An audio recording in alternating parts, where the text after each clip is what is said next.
Problems के बारे में। इसमें सबसे पहले आता है कि टर्म वीट कौन दिया था। वीट सबसे पहले दिया था जेथ्रो टूल ने। Term given by the Jethro tool wheat को। और वीट क्या होता है? वीट एक अनडिजायरेबल प्लांट होती है जो कि ग्रोन होता है क्रॉप के साथ, एसोसिएटेड विद द क्रॉप, जो कि स्नैच करता है, एब्जॉर्ब करता है मेजर पार्ट ऑफ न्यूट्रिशन को, वाटर को, लाइट को, प्लेस को, CO2 को, जो कि अवेलेबल रहता है क्रॉप के लिए। इसी टफ कंपटीशन के कारण जो क्रॉप होता है एडवर्सली अफेक्टेड करता है, एडवर्सली सफर करता है, और जिसके कारण उसका प्रोडक्शन रिड्यूस होता है। फॉलोइंग मेन पॉइंट क्या क्या है कि अनवांटेड प्लांट्स होती है वीड जितने भी होते हैं। Plant grown where it is not required, ऐसा जगह पे वो ग्रोन होते हैं जहाँ पे उनकी रिक्वायरमेंट नहीं होती है। एक्सट्रीमली नॉइजस होते हैं, यूजलेस होते हैं, अनवांटेड होते हैं, पॉइजनस प्लांट होते हैं।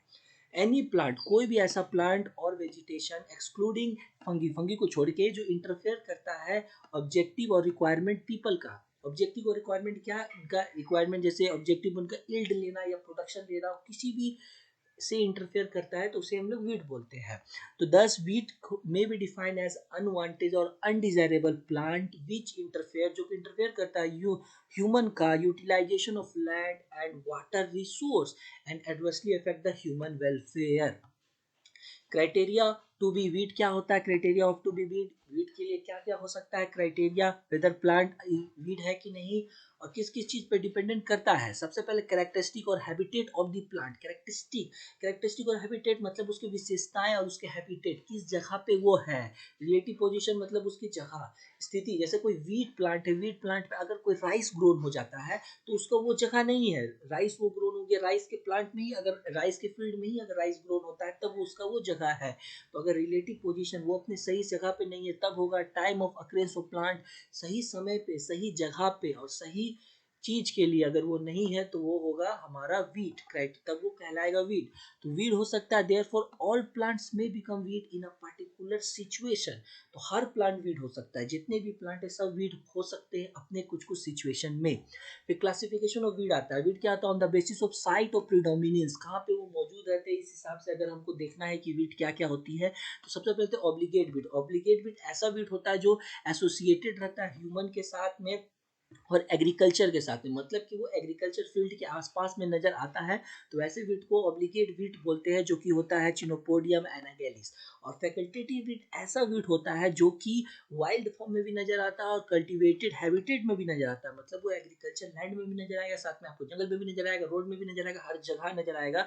तो वो होता है फैकल्टेटिव वीट, जिसका अर्जिमोना मैक्सिकाना, यूफोर्बिया हिस्टा।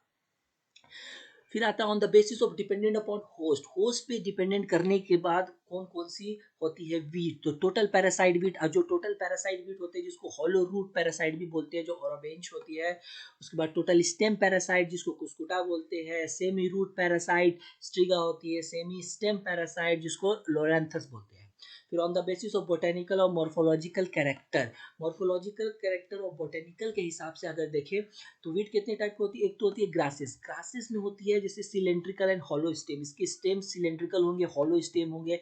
नोट्स और इंटरनोट्स प्रेजेंट रहेंगे। लीफ इमर्जेंस नोट्स से हमेशा निकलेंगे। फाइब्रस रूट रहेंगे।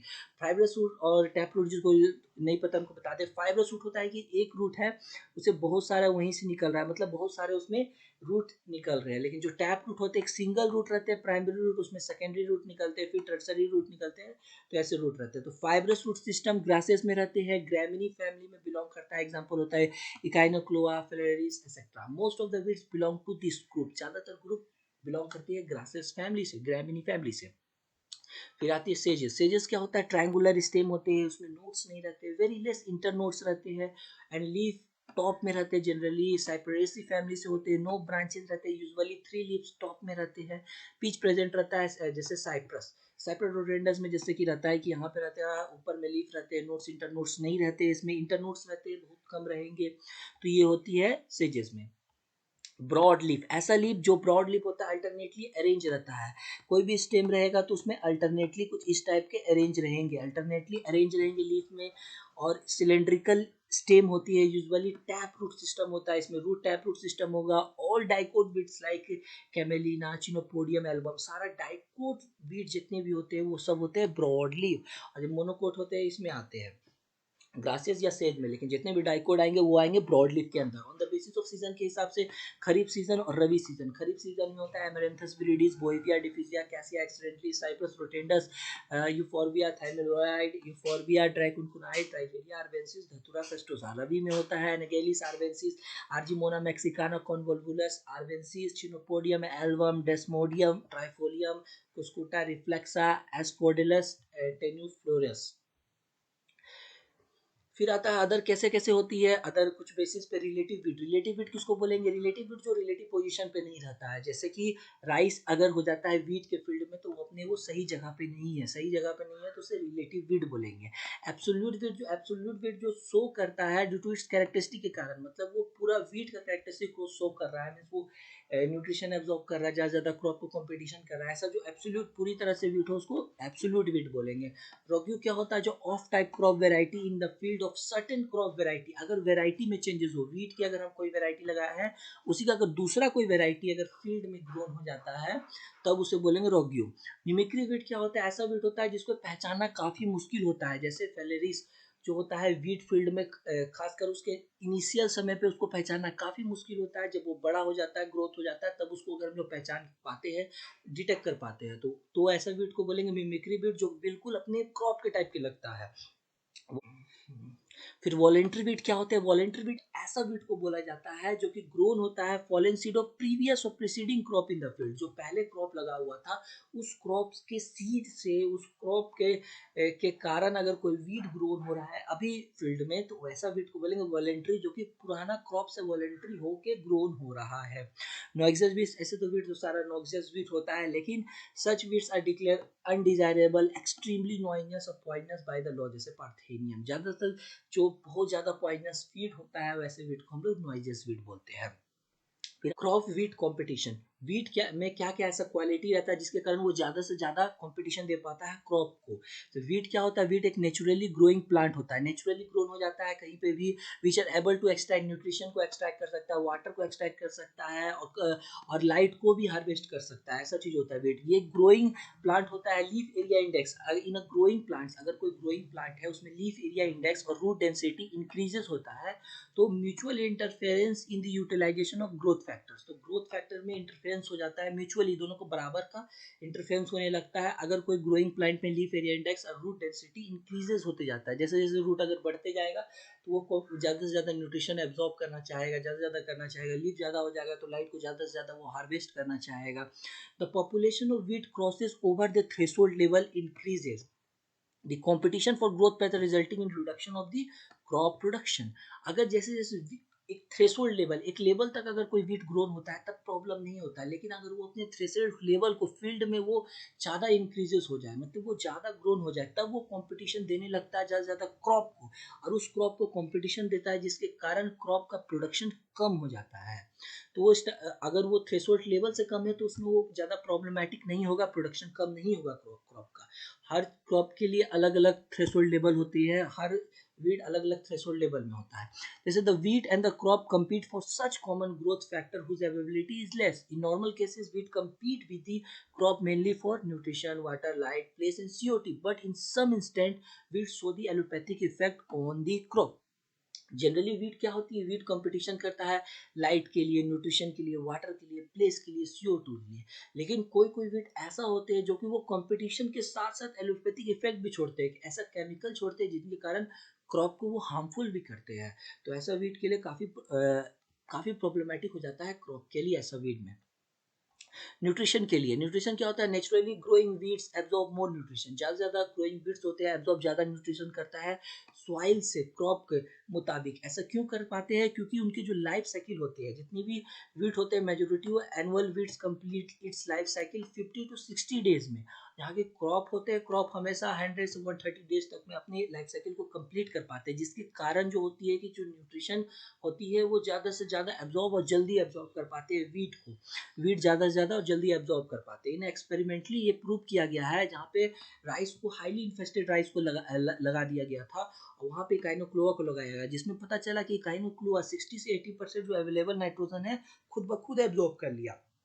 और कुछ कुछ केसेस में ऐसा भी होता है कि वो न्यूट्रिशन को एब्जॉर्ब कर लेता है डायरेक्टली होस्ट प्लांट से, जो वो मेन प्लांट है उसी प्लांट से वो डायरेक्टली न्यूट्रिशन को एब्जॉर्ब करने लगता है। मीन्स वो सॉइल से तो लेता ही है, साथ में वो प्लांट से भी लेने लगता है न्यूट्रिशन को। सम वीड्स एक्टिवेट डीनाइट्रिफिकेशन, कुछ कुछ वीड ऐसे होते हैं जो डीनाइट्रिफिकेशन करने लगते हैं, जैसे example nutsedge release a type of organic scented chemical in the soil which increase the population of denitrifying bacteria and thus leaves very less amount of nitrogen for the crop। तो कुछ इस तरीके से जो वीट होती है compete कर पाते हैं न्यूट्रिएंट्स के लिए क्रॉप को। क्यों कर पाते हैं? क्योंकि एक तो उनका लाइफ साइकिल कम होता है, कुछ कुछ ऐसे होते हैं जो डिनाइट्रिफिकेशन करने लगते हैं, कुछ ऐसे होते हैं जो डायरेक्टली होस्ट से एब्जॉर्ब कर लेते हैं, तो जिसके कारण जो न्यूट्रिशन का कंपटीशन काफ़ी ज़्यादा दे पाता है वीट। वाटर के लिए क्या होता है, कब कंपटीशन होता है वाटर में क्रॉप और वीट में, जहाँ पे अनइरिगेटेड और ड्राईलैंड एरिया होता है। खासकर अनइरिगेटेड और ड्राईलैंड एरिया में बहुत ही टफ कंपटीशन हो जाता है वीट और क्रॉप में। सच एरिया में scarcity of soil water is the most common feature. जाहिर सा बात है, जहाँ इरिगेटेड है या ड्राईलैंड है वहाँ पे वाटर की कमी काफ़ी ज़्यादा हो जाता है, तो वैसे जगह पे कंपटीशन भी ज़्यादा हो जाता है। The water uptake comparatively more by weeds, weeds ज़्यादा वाटर अपटेक कर पाता है, एब्जॉर्ब कर पाता है। क्यों? The amount of water required to produce a unit amount of dry matter is called transpiration ratio. पहले तो ये ट्रांसपिरेशन क्या होता है, मतलब जितना पानी जरूरत है to produce unit amount of dry matter, मतलब कि उसको ट्रांसपिरेशन रेशियो बोलते हैं। जैसे कि अगर एक गिलास जरूरी है एक यूनिट ऑफ करने के लिए, तो उसको ट्रांसपिरेशन रेशियो बोलेंगे। एक यूनिट ऑफ ड्राई मैटर को प्रोड्यूस करने के लिए अगर एक गिलास है तो एक गिलास बोलेंगे कि इसका ये transpiration ratio. The transpiration ratio of wheat is comparatively high, तो हाई होता है ट्रांसपिरेशन रेशियो, मीन्स कि उनको थोड़ा सा ड्राई मैटर प्रोड्यूस करने के लिए ज़्यादा से ज़्यादा रिक्वायरमेंट होता है वाटर का। It means in comparison to crop to produce 1 ton biomass of weed required more water than that of crop. तो उनको अगर 1 टन अगर बायोमास प्रोड्यूस करना है वीट को, तो उनको ज़्यादा लगेंगे क्या, वाटर का रिक्वायरमेंट उनको ज़्यादा रहता है। Under dryland area soil water is absorb quickly by weeds depriving the crop of water and the all crops suffer adversely, जिसके कारण ड्राईलैंड एरिया में ज़्यादा ज़्यादा वो एब्जॉर्ब कर लेते हैं वाटर को और क्रॉप एडवर्सली इफेक्ट कर जाता है, जिसके कारण उनका प्रोडक्शन भी कम हो जाता है क्रॉप का। The weed is capable to extract soil moisture even available at above 0.3 atmospheric metric tension.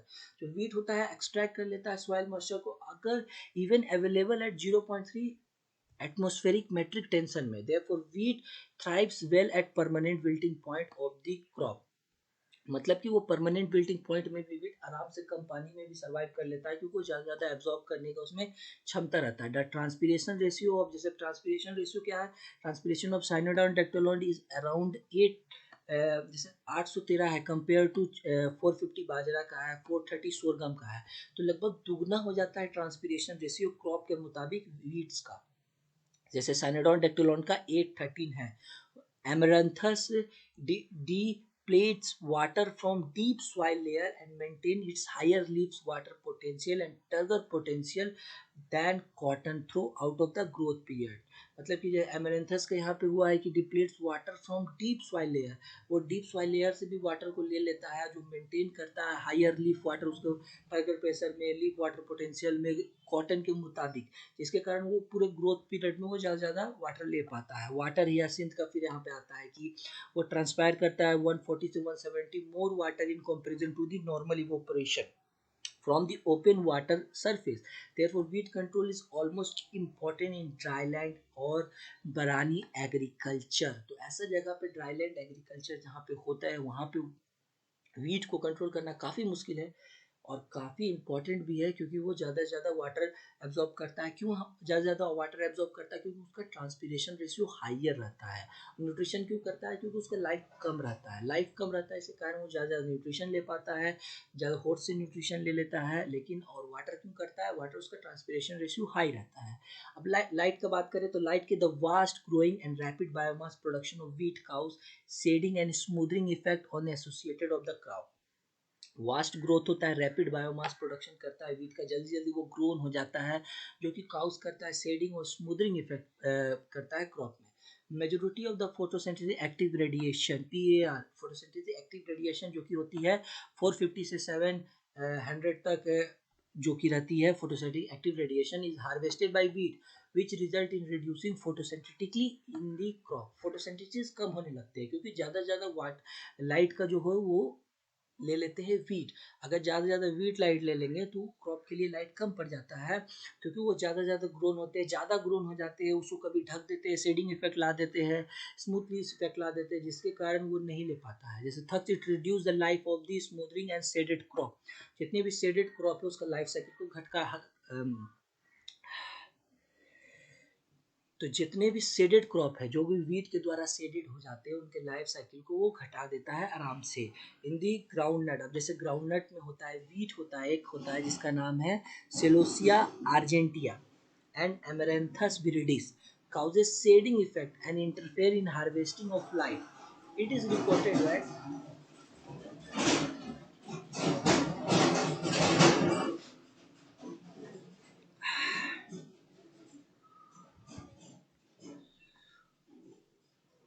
तो ग्राउंडनट में वीट जो होता है कैसोस ग्राउंडनट में वीट होता है लाइक सेलोसिया अर्जेंटीना और एमेरेंथस विरिडिस जो कि शेडिंग इफेक्ट करता है, इंटरफेयर करता है हार्वेस्टिंग ऑफ लाइट के कारण। It is reported that amaranthus hybridus reduce the photon flux density by 90% reaching the cotton canopy at midnight. तो वो लाइट को शेडिंग इफेक्ट जैसे उसको ढक देना या ज़्यादा ज़्यादा करना, तो ज़्यादा ज़्यादा वो फोटोसिंथेटिक एक्टिव रेडिएशन को भी ले पाता है, जिसके कारण वो नहीं क्रॉप के लिए लाइट सुफिशियंट अमाउंट में प्रेजेंट नहीं हो पाता है। तो वो लाइट क्यों करता है, लाइट उसको ज़्यादा से ज़्यादा शेडिंग इफेक्ट लाता है, जिसके कारण वो लाइट कंपटीशन दे पाता है क्रॉप को। For CO2 when weed इंटन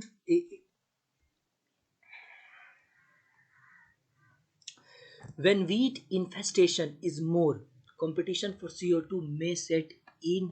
Most of the wheats are C4 plant, therefore wheat depletes CO2 to a very low concentration in comparison to the crop.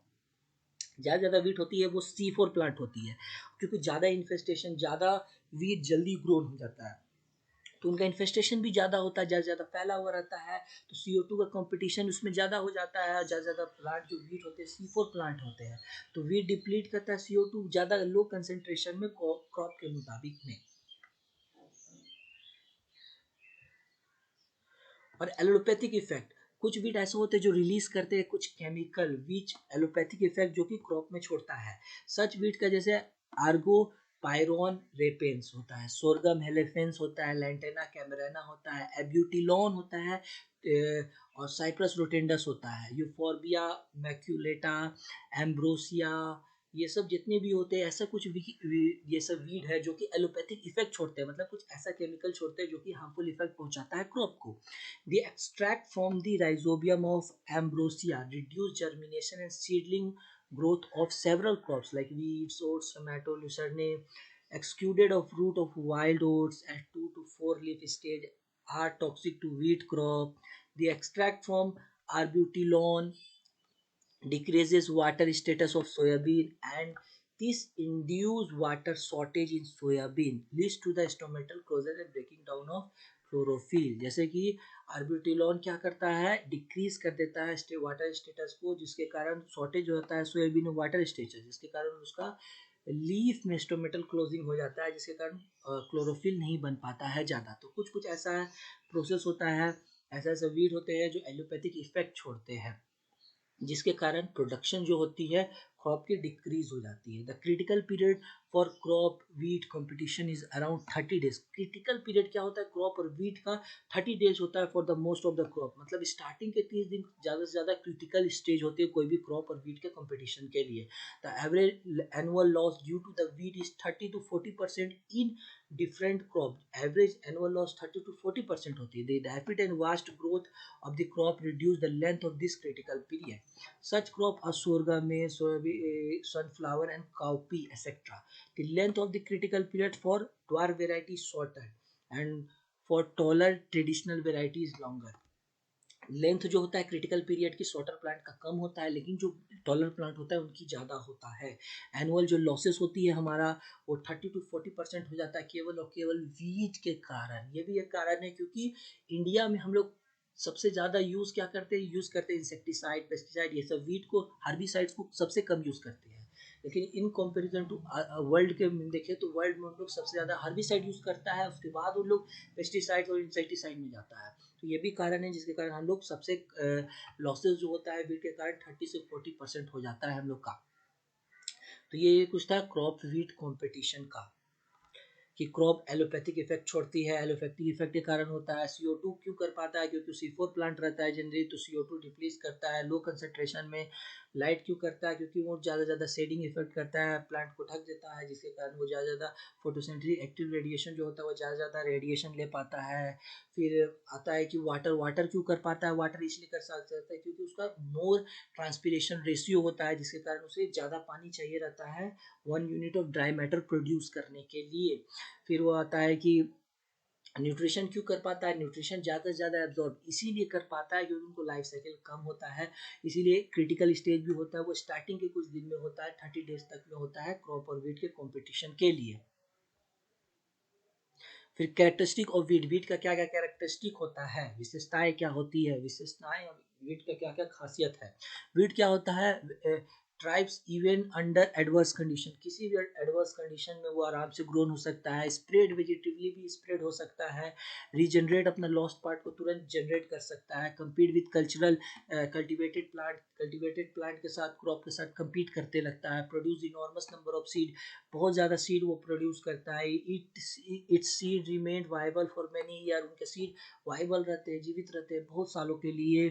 All seed of weeds mature simultaneously, सारा wheat का जो seed होता है एक साथ mature होता है। Some weed seed have hairy appendage, hairy appendage होता है जिसके कारण वो मूवमेंट आराम से कर पाते हैं अगर किसी भी सीड का हेयरी अपेंडेजेस रहता है तो। Weed have allelopathic effect on crop, allelopathic effect होता है क्रॉप का। It produce seeds in flushes, flushes बहुत सारे सीड एक साथ में प्रोड्यूस होती है, seed production through apomixis, spores etcetera के थ्रू। Weed seed have dormancy either inherent or induce, inherent वो इनहेरिटेंट रहता है मतलब अपने पेरेंट्स से इनहेरिटेंट रहता है, या तो इंड्यूस हो जाता है वीट सीड टॉर्मेंसी। और multiplication and dissemination, weeds are proliferative with high fecundity, ज़्यादा ज़्यादा प्रोडक्शन का कैपेसिटी रहता है उसमें, तो मल्टीप्लाई भी उसी तरीके से वो होता है, मल्टीप्लाई होता है बेयरिंग सीड्स के कारण या फिर प्रोपेग्यूल्स के, या दोनों के कारण वो मल्टीप्लिकेशन आराम से हो सकता है। और वीड्स डिसिमिनेट क्या होता है, 3 वे में जनरली वीट को इधर से उधर फैलता है। कैसे फैलता है, wheat seed either fall near the mother plant, मतलब मदर प्लांट के सामने वो फॉल कर जाता है। Travel a long distance, short distance अगर वो ट्रैवलिंग करता है, travel with agriculture crop, agriculture crop के साथ ट्रैवल करता है, इंस्ट्रूमेंट के साथ ट्रैवल करता है, और वो मदर प्लांट के सामने अगर वो फॉलन हो जाता है तो वो इस तरीके से वीट जो होता है फैलता है। Most of the weed travel by the various agents सीज, मतलब बहुत सारे एजेंट या एजेंसीज के थ्रू वो फैलता है। कैसे फैलता है, स्ट्रक्चर मॉडिफिकेशन लाता है उसमें अपने लाइफ में, जैसे सैकेटी फ्रूट्स में winged parachute fruits, plum fruit, hook और स्पाइन अपेंडेजेस, ये सब अपेंडेजेस के थ्रू वो स्ट्रक्चरल मॉडिफिकेशन करके वो फैलता है। इंट्रोडक्शन फ्रॉम आउटसाइड, लाइक कुछ बाहर से आ जाते हैं, जैसे जॉनसन ग्रास जो बाहर से आ गए थे। इम्प्योरिटीज क्रॉप के साथ कुछ कुछ आ जाते हैं, थ्रेसिंग और कल्टीवेशन के समय मशीन के साथ स्प्रेड हो जाते हैं।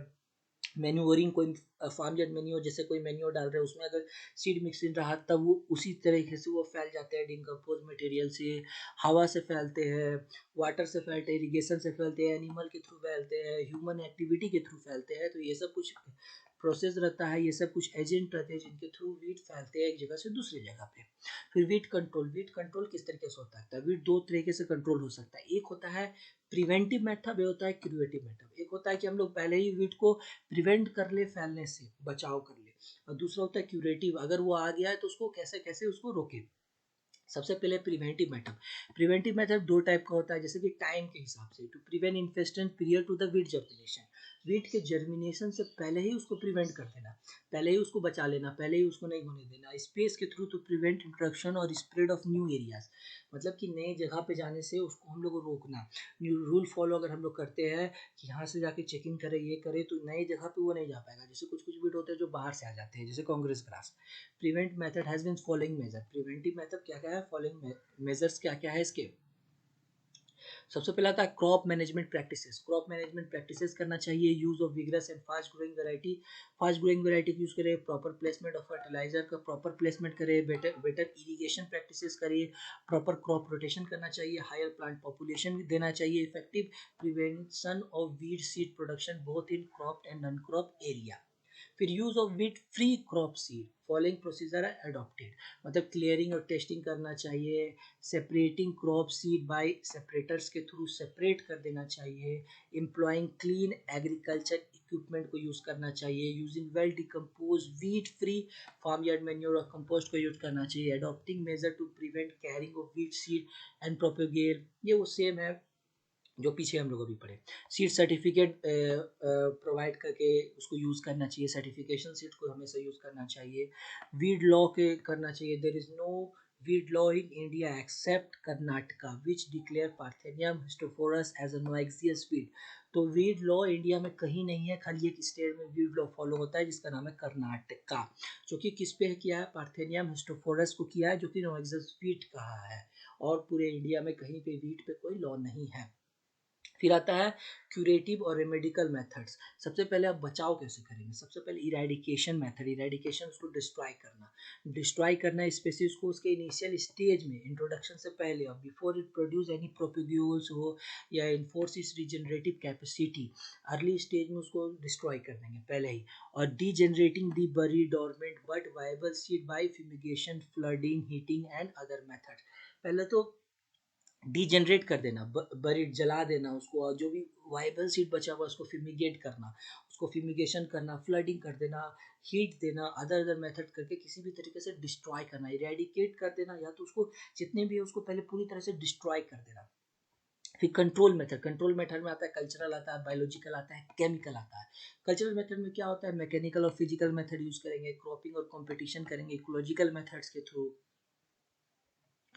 Methods of physical method, physical method जैसे हैंड वीडिंग कर रहे हैं, हैंड वीडिंग करके उसको वीट को हम लोग निकाल दे रहे हैं, ड्रेजिंग कर रहे हैं, with the help of mechanical forces remove करेंगे वीट को उनके जड़ से निकालने में। फिर चेनिंग करेंगे कि जितने भी एक्वेटिक वीड होते हैं जो कि ऊपर में सरफेस पास आ जाते हैं, उनको सबको एक साथ चेनिंग करके सारे वीट को निकाल देंगे, जिसमें उसके बाद फिर हैंड ओइंग आता है, डिगिंग आता है, स्पूडिंग आता है, टीलेज आता है, मूविंग आता है, मल्चिंग आता है, फ्लडिंग आता है, चिलिपिंग आता है, बर्निंग और चिलिंग, ये सब प्रोसेस के थ्रू हम लोग मैकेनिकल और फिजिकल मेथड कर सकते हैं। फिर क्रॉपिंग और कॉम्पिटिटिव मेथड जिसको कहते हैं, इसमें एक्टिव स्टिमुलेशन ऑफ क्रॉप्स को करेंगे, बुशिंग कल्टीवेशन करेंगे, स्टेल सीड बेड टेक्निक जिसमें वीट को अलाउ करते हैं जर्मिनेट के लिए, और वेटिंग और रेन, और they are tilled before sowing rice, rice को हम लोग सोइंग करने से पहले टिल कर देते हैं, पहले उनको अलाउ करते हैं जर्मिनेशन के लिए, और उसके बाद वेटिंग और रेन हो जाता है, उसके बाद फिर they are tilled before sowing time, sowing time से पहले उनको टिलेज कर देते हैं। उसके बाद फिर बुशिंग कल्टीवेशन क्या होता है, कोई भी प्लोइंग करना स्टैंडिंग क्रॉप में, कोई क्रॉप लगा हुआ है उसी पे अगर हम लोग कल्टीवेशन कर दे रहे हैं, उसी पे हम लोग प्लोइंग कर दे रहे हैं, तो वैसा फिर वो वीड को रिमूव करने को बोलेंगे bushing cultivation. Bushing cultivation, stale seed bed cultivation, उनको ग्रो होने देना लेकिन लगाने से पहले उनको फिर से रिमूव कर देना, टीरेज कर देना। क्रॉप रोटेशन यूज़ करेंगे, समर फैलोइंग यूज़ करेंगे, कम्पिटिटिव क्रॉप यूज़ करेंगे, क्लीन कल्टीवेशन यूज़ करेंगे, suitable time and method of planting crop करेंगे। फिर ये हुआ कल्चरल मेथड। अब बायोलॉजिकल मेथड क्या है, बायोलॉजिकल मेथड मतलब कि कोई भी क्रॉप प्लांट्स को पैरासाइट या प्रीडेटर या पैथोजन के थ्रू उनको डिस्ट्रॉय करना, जैसे क्रॉपिंग और कंपटीशन के through. Use of parasite, predator, pathogen before the release of such agent, कुछ एजेंट को रिलीज करने से स्टारवेशन टेस्ट करते हैं, और conducted regarding the safety of non targeted flora.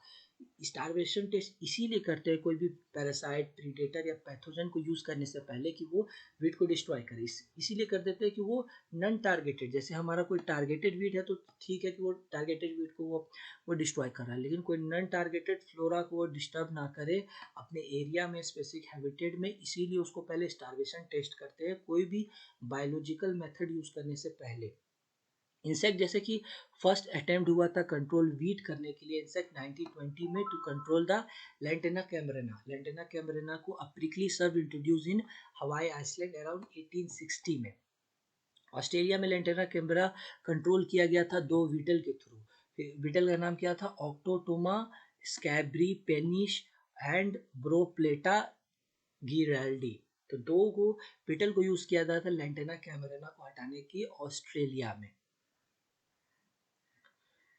फिर अर्जेंटीना में कंट्रोल करने के लिए ओपेंटिया को कैक्टोब्लास्टिक कैक्टोरस एंड डाई टाइलोप्सी ऑप्टिंटिया को यूज किया गया था यूएसए के द्वारा वेयर यूज किया गया। Shri Chandrashekhar Lohomi discovered a bug, यहाँ पे बग यूज किया गया था जो डिस्ट्रॉय करता था फ्लावरिंग वीट को और लैंटेना नैनीताल में। फिर पिकली पियर वीट जिसको ओपेंटिनिया बोलते हैं, उसके दो इंसेक्ट के द्वारा महाराष्ट्र और तमिलनाडु में इसको किया गया था। फिर पार्थेनियम जिसको कांग्रेस बोलते हैं, ये कंट्रोल किया गया था zygogramma bicolorata when it was introduce in 1983 from Mexico by IIHR Bangalore के थ्रू। फिर एलिगेटर वीट जो होता है, एलिगेटर वीट को जो एक्वेटिक वीट होता है बाय दी एगासिल ह्यूग्रोनुआ के द्वारा उसको कंट्रोल किया गया था। फिर फंगी को वाटर हियासिन जो होती है बाय राइजोक्टोनिया ब्लाइट के लिए किया गया था। फिर इकाइनो फिर ओपेंटिया बाइफ्रोशियम। तो ये सब कुछ एग्जाम्पल है जिसे अलग अलग जगह पे यूज किया गया बायोलॉजिकल मेथड कंट्रोल करने के लिए वीट को कंट्रोल करने के लिए। जैसे बायोलॉजिकल मेथड में हम लोग प्रीडेटर पैरासाइट या कोई पैथोजन को यूज करते हैं कि वो उसे डिस्ट्रॉय कर दे हमारे वीट को। उससे पहले उसको टेस्ट करते हैं, स्टारवेशन टेस्ट, कि वो हमारे टारगेटेड फ्लोरा को ही करे, ना कि वो नॉन टारगेटेड फ्लोरा को डिस्टर्ब ना करे। मेथड की लिमिटेशन क्या है? ऐसा होना चाहिए, स्पेशलाइज वीट होना चाहिए, हमें पता होना चाहिए कौन वीट के लिए हम लोग टारगेट कर रहे हैं, ये वीट को हम लोग को डिस्ट्रॉय करने के लिए ही करना चाहिए। ऐसा नहीं कि कोई भी वीट को डिस्ट्रॉय करने के लिए कोई सा भी पैथोजन हम लोग यूज़ कर सकते हैं, ऐसा नहीं होता है। और हमेशा ऐसा होना चाहिए कोई भी अगर हम लोग नेटिव हैबिटेट के लिए सब्जेक्ट करते हैं तो उस जगह पर स्टैब्लिश ना हो जाए अगर कोई पैथोजन ये सब उस जगह पर, उसको भी ध्यान रखते हुए, और वीट ज़्यादा से ज़्यादा डिस्ट्रॉय हो उस जगह पर वापस ना जनरेट हो, ये भी ध्यान रखना है। तो लिमिटेशन होता है कि हम लोग पैथोजन सारा पैथोजन नहीं यूज़ कर सकते और वीट एक पर्टिकुलर वीट के लिए ही यूज़ कर सकते हैं, सारा को नहीं डिस्ट्रॉय कर सकते। केमिकल कंट्रोल में क्या होता है? Earliest attempt in India was made to control weed by the herbicide in 1937 in Punjab for controlling carthamus oxyacantha by using sodium arsenide.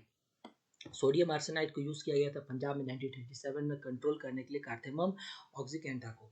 फिर credit for introducing 2,4-D as a herbicide goes to Marth, मतलब 2,4-D as a herbicide लाया गया सबसे पहले chemical use करने के लिए math के द्वारा और मिचेल के द्वारा यूएसए से 1944 में। 2,4-D was first time tested in India in 1946 में सबसे पहले 2,4-D को टेस्ट किया गया था। पहले it was paraquat which introduced the chemical concept in wheat control in India, particularly in tea plantation। सबसे पहले पैराक्वाट को यूज किया गया टी प्लांटेशन के लिए। ये पैराक्वाट क्या होता है? सारे वीट को डिस्ट्रॉय कर दे सकता है, जहाँ पे भी डाला जाए तुरंत 10 से 15 मिनट के अंदर ही पूरा वीट को वहाँ पे वो डिस्ट्रॉय कर देगा।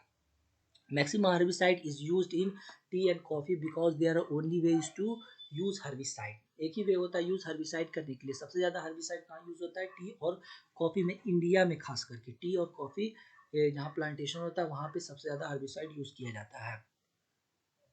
फिर क्लासिफिकेशन ऑफ हर्बिसाइड, हर्बिसाइड का क्लासिफिकेशन क्या क्या, कितने भागों में क्लासिफाइड किया गया है? तो on the basis of chemical structure के द्वारा एक तो इनऑर्गेनिक और ऑर्गेनिक में किया गया। इनऑर्गेनिक में होता है फर्स्ट केमिकल तो है arsenic, sodium sulphuric acid, sodium arsenate, sodium chlorate, borax, copper sulphate और कॉपर नाइट्रेट। ये काफ़ी ज़्यादा इंपॉर्टेंट है, काफ़ी क्वेश्चन इससे आती है। उसके बाद फिर होता है ऑर्गेनिक हर्बिसाइड, 16 से 17 ग्रुप होता है ऑर्गेनिक हर्बिसाइड्स का। ये है, ये तो आपको खुद ही पढ़ना पड़ेगा, खुद याद करना पड़ेगा जितने भी ऑर्गेनिक हर्बिसाइड्स है। फिर यहाँ कॉमन नेम और ट्रेड नेम है, कभी कभी क्वेश्चन आती है कुछ कुछ एग्जाम में, कॉमन नेम और ट्रेड नेम ऑफ हर्बिसाइड्स। फिर आता है सेलेक्टिव हर्बिसाइड और सेलेक्टिविटी के हर्बिसाइड। सबसे पहले क्या हुआ स्ट्रक्चर के हिसाब से इनऑर्गेनिक और ऑर्गेनिक। फिर आता है सेलेक्टिव के हिसाब से सेलेक्टिव हर्बिसाइड्स और नॉन सेलेक्टिव है। सर्विस सच herbicide kills only targeted weeds, मतलब ऐसा हर्बिसाइड जो कि जिस चीज़ के लिए यूज किया जाए उसी को डिस्ट्रॉय करे, जैसे simazine, atrazine, 2,4-D, MCPA, butachlor, pendimethalin, fluchloralin, isoproturon, ये सब होता है क्या है? सेलेक्टिव हर्बिसाइड्स है। फिर नॉन सेलेक्टिव हर्बिसाइड किल होता है मतलब कि पूरा वेजिटेशन, क्रॉप और वीट दोनों को वहाँ पे तुरंत ही खत्म कर देगा, जैसे वेनी जिससे भी को कांटेक्ट में आएगा तुरंत खत्म कर देगा, जैसे डाइकाट हुआ, पैराकाट हुआ। However selective depends on dosages of herbicide. ये हर्बिसाइड का डोजेस पे भी डिपेंड करता है। तो सेलेक्टिव हर्बिसाइड ऐसा हर्बिसाइड्स होते हैं जो कि टारगेटेड पे खाली एफेक्ट करते हैं, लेकिन नॉन सेलेक्टिव हर्बिसाइड जैसे पैराक्वाट डाइक्वाट क्या होता है, वो किस पूरे क्रॉप और वेजिटेशन को तुरंत डिस्ट्रॉय कर देते हैं। ट्रांसलोकेशन के हिसाब से सिस्टमेटिक होता है, और एक होता है contact herbicide. Systematic herbicide such herbicides move within the weed, weed के मूव करता है आइदर थ्रू जाइलम और फ्लोएम के through and thus affect the whole system. मतलब कि वो सिस्टमेटिक क्या करेगा, वो वीट के अंदर एब्जॉर्ब होगा, उसके जाइलम और फ्लोएम में जाएगा, फिर वो फोटोसिंथेटिक को हो, रेस्पिरेशन को, सारा सिस्टम को धीरे धीरे उसको डिस्ट्रॉय करेगा। तो ऐसा वीट को बोलेंगे सिस्टमेटिक हर्बिसाइड्स, ऐसा हर्बिसाइड्स को। और ये होता है रिकमेंडेड जोन में होता है जैसे 2,4-D, एट्राजीन, प्रोपेनिल, सिमाजिन, ये सब होते हैं सिलेक्टिव हर्बिसाइड। और कॉन्टैक्ट हर्बिसाइड क्या होता है, वेजिटेशन को किल करता है, वीड और क्रॉप को। When in come in contact it kills part of the plant that is in contact with herbicide. मतलब सिस्टमैटिक में वो एब्जॉर्ब हो गया रूट के थ्रू या किसी भी थ्रू, उसके बाद वो पूरे प्लांट को डिस्ट्रॉय करेगा। लेकिन कॉन्टैक्ट हर्बिसाइड में जितने प्लांट के हिस्से में वो कॉन्टैक्ट में आया, उसी प्लांट के हिस्से को वो डिस्ट्रॉय करेगा खाली। On the basis of time of application के, प्री प्लांट अप्लाइड, प्लांट लगाने से पहले अप्लाइड कर देना, such herbicide are applied before planting of the crop, मतलब फ्लोराक्लोरिन और एलाक्लोरो। उसके बाद प्री इमरजेंस, इमरजेंस मतलब applied before emergence of weed, मतलब वीट के इमरजेंस से पहले, पोस्ट इमरजेंस ऑफ क्रॉप, मतलब कि थोड़ा सा क्रॉप ग्रोन होना स्टार्ट हुआ, उस समय वीट का कंपटीशन के चांसेस ज़्यादा है, तो उसी समय उनको सिलेक्टिव हर्बिसाइड ही यूज़ करेंगे। सिलेक्टिव हर्बिसाइड क्यों, तो अगर नॉन सिलेक्टिव हर्बिसाइड यूज़ करेंगे तो वो सारा वेजिटेशन को खराब कर देगा, तो वहाँ पे खाली सिलेक्टिव हर्बिसाइड यूज़ होते हैं। फिर पोस्ट इमरजेंस, अगर वो applied after the emergence of weed, weed आ गया तब उसको डिस्ट्रॉय। एक तो प्री इमरजेंस जैसी आने वाला है वीट, उस समय उसको कर रहे हैं प्री प्लांट, प्लांट लगाने से पहले उसको कर रहे हैं, पोस्ट प्लांट जब वीट आ चुका है तब यूज़ करेंगे 2,4-D, प्रोपरनील, डाइक्वाट, पैराक्वाट, डेला फॉन, ये सब। On the basis of method of application, कैसे हम लोग उसको अप्लाई करते हैं फर्टिलाइजर को।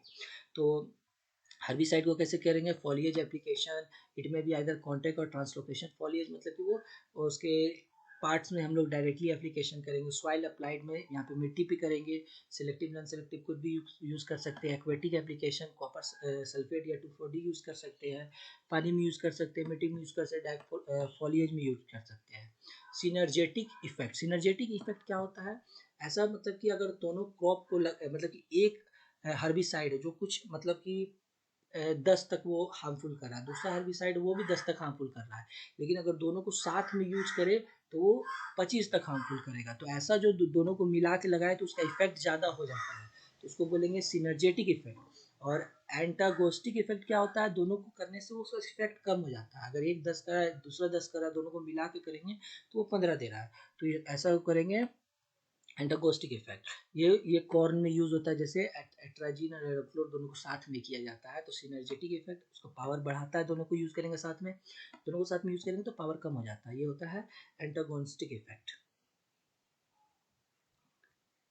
फिर शॉर्ट नेम के साथ कुछ कुछ फुल नेम है, 2,4-D, 2,4-डाई क्लोरोफेनॉक्सिक एसिटिक एसिड, ये भी कुछ इंपॉर्टेंट है, ये सब आपको खुद याद कर बनेगा। फिर national research centre for weed science at Jabalpur 1988, first director जिसके थे विष्णु मोहन भन। फिर एक्टिव इंग्रेडिएंट क्या होता है, केमिकल इन कॉमर्शियल प्रोडक्ट, कोई भी केमिकल होता है कॉमर्शियल प्रोडक्ट का that is directly responsible for the herbicidal activity is called active ingredient. मतलब जो भी केमिकल होता है कॉमर्शियल प्रोडक्ट में, कोई भी प्रोडक्ट में कितना वो केमिकल है जो कि डायरेक्टली रिस्पॉन्सिबल होता है हर्बिसाइडल इफेक्ट, मतलब वो पूरी तरह से हर्बिसाइड वो इफेक्ट करता है, तो उसको बोलेंगे एक्टिव इंग्रेडिएंट। इसमें कितनी एक्टिव इंग्रेडिएंट है जो कि मतलब वो डायरेक्टली इफेक्ट करेगा, डायरेक्टली हार्मफुल पहुंचाता है। उसके साथ हम लोग कुछ कुछ डालते हैं जैसे कि वो ज़्यादा दिन स्टोर रह सके, जल्दी खराब ना हो, वो सब डालते हैं। लेकिन एक्टिव इंग्रेडिएंट वो मेन कैसा हर्बिसाइड है जो कि डायरेक्टली मतलब उसमें कितना वही केमिकल मिला हुआ है कॉमर्शियल प्रोडक्ट में, उसको बोलेंगे एक्टिव इंग्रेडिएंट। फिर ये इसका the amount of commercial product to be required कितना होता है, रिकमेंडेड डोजेज और एक्टिव इंग्रेडिएंट इनटू 100, ये फॉर्मूला है इसका निकालने का। फिर एक्टिव एसिड इक्विवेलेंट क्या होता है, AE. Some herbicide are active organic activity like phenoxy acetic acid, ये सब जो होती है क्या हर्बिसाइड होता है, एक्टिव ऑर्गेनिक रहता है। तो but many of these are generally supplied in the form of their salt and ester. Instead of 2,4-D in acid form, sodium salt or amide salt or ester form is used. मतलब 2,4-D acid form में use करने की जगह sodium soda amide salt और ester form उसके use होते हैं. The theoretical yield of parent acid for such a herbicide formulation is called acid equivalent. जो theoretical yield होते हैं और पेरेंट एसिड फॉर्म जो उसका मेन एसिड फॉर्म के रहता है सच हर्बिसाइड का फॉर्मुलेशन का उसको बोलते हैं acid equivalent. The acid equivalent of sodium salt जैसे 2,4-D का 92.5% हुआ. इट मीन्स 2,4-D में 92.5% इन सोडियम साल्ट है और 2,4-D का that is acid equivalent is less than active ingredient. फिर आता है इसका सिंपल सा फॉर्मूला. एक प्रोडक्ट है 80% जिसमें एसिड इक्विवेलेंट है 2 kg अप्लाई करना है हमको एसिड इक्विवेलेंट पर हेक्टेयर के हिसाब से. तो क्या होगा क्वांटिटी निकालने का. तो सिंपल है कि 100/80 क्योंकि 80% था इंटू 2 kg हम लोग को अप्लाई करना है तो 2.5 kg पर हेक्टेयर आ जाएगा. उसी की तरह से एक और है वन हैज़ टू अप्लाई. यहाँ पे 0.5 kg अप्लाई करना है. एक्टिव इंग्रेडिएंट 80% नाइट्रोजन है क्वांटिटी है तो यहाँ पे भी 100/80 इंटू 0.5 करेंगे तो यहाँ निकल जाएगा 0.62 kg. तो ये हो जाएगा इसका आंसर. फिर और बेंचे जो हम लोग पढ़े थे कि ये क्या है टोटल रूट पैरासाइट है. ऑन सोलेनेसी में प्लांट में लाइक टोबैको में चिली में ब्रिंजल में पोटैटो में इफेक्ट करता है. To control it a long crop rotation with tobacco crop once in 3 years and preceding by a chill crop will reduce the loss due to parasite. इस parasite के through. तो ये और बेंचे काफ़ी ज़्यादा इंपॉर्टेंट है हिस्ट्री का. ये सब क्वेश्चन कई बार आते हैं.